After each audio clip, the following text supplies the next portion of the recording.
దేశ జనాభాలో కేవలం 4.2% వాటా మాత్రమే ఉన్నప్పటికీ ఆంధ్రప్రదేశ్ ఇప్పుడు పెట్టుబడులను ఆకర్షించడంలో మిగతా రాష్ట్రాలను వెనుకనెట్టింది. పెట్టుబడిదారులకు అత్యంత స్నేహపాత్రమైన రాష్ట్రంగా నిలిచింది.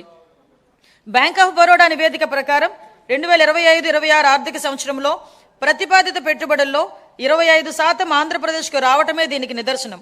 బ్రాండ్ చంద్రబాబు వల్లే ఇది సాధ్యమైంది.